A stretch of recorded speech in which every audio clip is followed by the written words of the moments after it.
তৃণমূলের এমন দুর্দশা, যেখানে তৃণমূল একেবারে ভেঙে খান খান আশফাকদা। এরপর তৃণমূলের বিধায়ক এবং সাংসদ কার্যত বিরোধী, কার্যত বিদ্রোহী যারা, এবারে ধীরে ধীরে বিভিন্ন দলে জয়েন করার প্রক্রিয়া শুরু হয়ে গেল। এবার এনসিপিআই তে জয়েন করলো তৃণমূলের। কি বলবেন আশফাকদা? দেখুন, এখানেই বোঝা যাচ্ছে যে 15 বছর ধরে যে সাংগঠনিক ব্যাপারটা ছিল, সেটা শুধু হাতি কে দাঁত দেখানে কি কুছ আর খানে কি কুছ অর। সত্যি তৃণমূল দলটি ভঙ্গুর হয়ে গিয়েছিল। নাহলে এইরকম 15 বছর শাসন ক্ষমতায় থাকার পর হেরে যাওয়ার সাথে সাথে এই দুরবস্থা হতো না। লিডারশিপের অনেক হয়তো ভুল ছিল, যে রিকগনাইজ করা, প্রপার লিডার্সদেরকে রিকগনাইজ করাটা ভুল হয়েছে, মানুষ চিনতে ভুল হয়েছে। আর দ্বিতীয়ত হচ্ছে, ভারতীয় জনতা পার্টি যেভাবে বিরোধী শূন্য করে দিতে চাইছে, সব জায়গায় বিরোধীদেরকে একেবারে টোটালি ধ্বংস করে দিতে চাইছে তো সেটা একটা প্রক্রিয়া, যে তাদেরকে ইডি, সিবিআই, বিভিন্ন রকম ভয় ভীতি এসব দেখিয়ে দেখিয়ে একটা আলাদা ফ্যাকশন তৈরি করে এখন তাদেরকে বিজেপিতে, যেহেতু তাদের অনেক এমপিদের বাধ্যবাধকতা আছে যে তারা বিজেপি ডাইরেক্টলি করলে তাদের এলাকায় অসন্তুষ্ট হবে লোক, যেমন ওই কারণে তারা কি করেছে, এই ধরনের পার্টি এনসিপি এর মতন, যার ফেসবুকে 74 জন ফলোয়ার্স আছে, সেই রকম একটা পার্টিকে ভাড়া করেছে বা কিনে নিয়েছে। এই পার্টিটা আসলে বিজেপিরই একটা, মানে এরা বিজেপির হয়েই কাজ করবে, এবং তারা প্রকাশ্যে বলে দিয়েছে যে আমরা এনডিএ কে সাপোর্ট করব। তো খুবই দুরবস্থা, এবং গণতন্ত্রের জন্য এটা চরম ভয়ানক একটা ব্যাপার হয়ে গেছে আর কি। আর এতে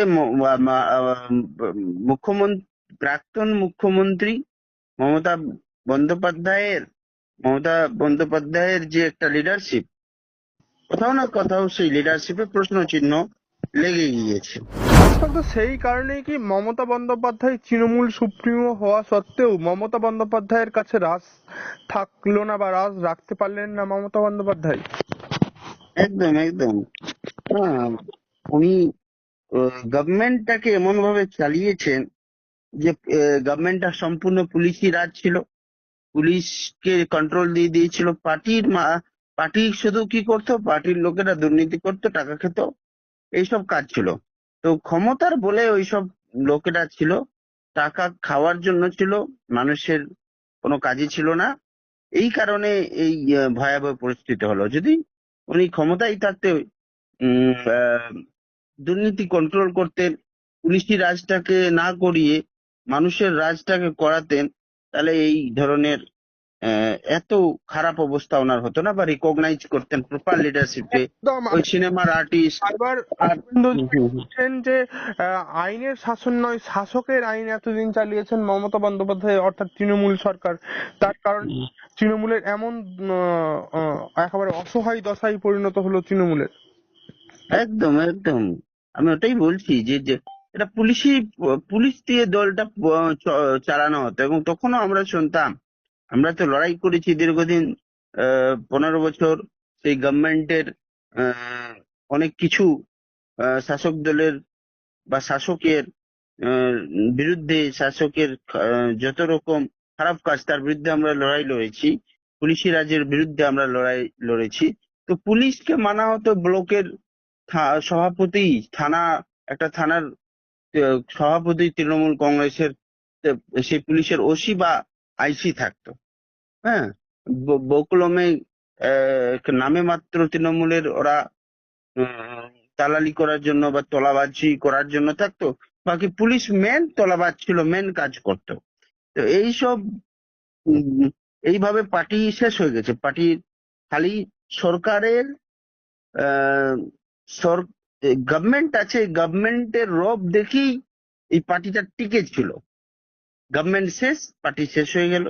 একে একে ভঙ্গুর অবস্থা, এমন নেতৃত্ব তৈরি করেছেন উনি যে সবকে কিনে নিচ্ছেন। উনি বিজেপির বিরুদ্ধে লড়াই করবেন বলেছিলেন, কিন্তু ওনার একটাও সাংসদ, ওনার কাছের সাংসদ সবাই আজকে দেখুন না, সায়নী ঘোষ, সে যে বলেছিলেন যে চাড্ডা, রাঘব চাড্ডা চাড্ডা হয়েছে, আমি চাড্ডি হব না, সে এখন চাড্ডি হয়েই গেল। আপনি দেখুন না, এই যারা ডায়লগ মেরেছিল, সুদীপ বন্দ্যোপাধ্যায় থেকে শুরু করে, হুম আহ, আবু মুর্শিদাবাদের আবু তাহের খান থেকে শুরু করে, এই যে নামগুলো আসছে, ইউসুফ পাঠান বাইরে থেকে নিয়ে আসলো, এমনকি বলা হতো অধীর রঞ্জন চৌধুরী বিজেপি চলে যাবেন, অধীর রঞ্জন চৌধুরী কংগ্রেস নেতা, বিরোধী ওনাকে বিজেপির বিদ্রোহী বলা হতো।